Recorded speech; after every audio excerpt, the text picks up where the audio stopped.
Καταρχάς, η Ναύπακτος, μπορεί να μην το γνωρίζει πολλοί κόσμος, βρίσκεται στο ίδιο σημείο αδιάλειπτα εδώ και 32 αιώνες.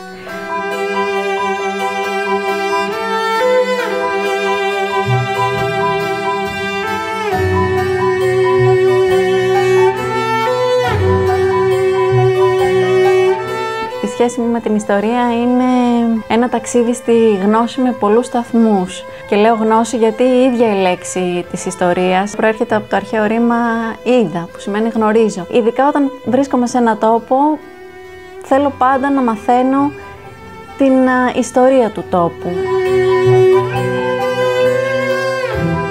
Η Ναύπακτος είναι ακριβώς στο ίδιο σημείο. Υπάρχει μια συνέχεια 32 αιώνων από όταν ήρθαν οι δωρείς να φτιάξουν τα πλοία τους. Εξού και το όνομα Ναύπακτος, ναύς και πίγνημη.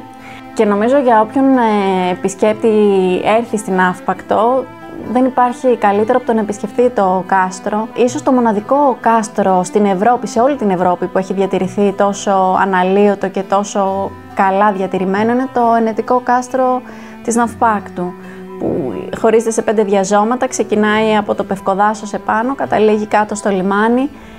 Είναι μοναδικό μνημείο όχι μόνο στην Ελλάδα, σε όλο τον κόσμο. Το κάστρο αυτό δεν έχει ποτέ αλωθεί.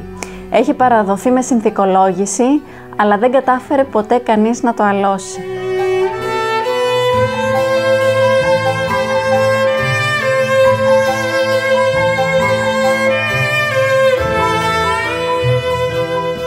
Αλλά αναμφίβολα το ιστορικότερο γεγονός είναι η ναυμαχία της Ναυπάκτου το 1571. Είναι μία από τις πιο σημαντικές ναυμαχίες που έχουν γίνει στον κόσμο. Άλλαξε την τύχη του κόσμου, είχε γράψει κάποτε ένας ιστορικός. Και τούτο γιατί οι δυνάμεις της Ευρώπης ενωμένες κατατρόπωσαν τον Οθωμανικό στόλο και με αυτόν τον τρόπο ανέκοψαν την επέκτασή του προς την Ευρώπη. Έλαβε σε αυτό μέρος και ο Μιγγέλ ντε Θερβάντες που έγραψε τον Δον Κιχώτη. Τραυματίστηκε, ήταν πολύ βαριά άρρωστος, παρόλα αυτά με πολύ μεγάλη ανδρεία και αυτοθυσία έφυγε από τα μετώπισθεν και μπήκε μπροστά και πολέμησε σε αυτή την τόσο σημαντική ναυμαχία. Η Μεγάλη Παρασκευή για μένα είναι κορυφαία στιγμή της Ναυπάκτου, από τις πιο κατανυκτικές περιφορές των επιταφείων. Ανάβουν οι φωτιές στις ντάπιες, τις πολεμίστρες δηλαδή, σβήνουν όλα τα φώτα, είναι τρομερά κατανυκτικό. Και βέβαια και η αναπαράσταση της ναυμαχίας τον Οκτώβριο είναι και αυτή μια πολύ μοναδική εμπειρία που και αυτή μου έχει μείνει χαραγμένη στη μνήμη. Για μένα η Ναύπακτος είναι οι ρίζες μου.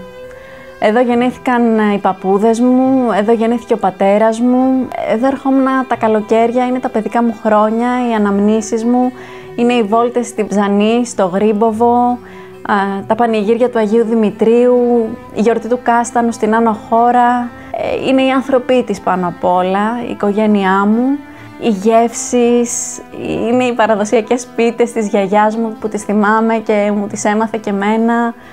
Είναι πολλά πράγματα μαζί η Ναύπακτος, είναι όλα αυτά μαζί. Όλες αυτές οι αναμνήσεις, οι γλυκές που είναι στην καρδιά μου βαθιά χαραγμένες.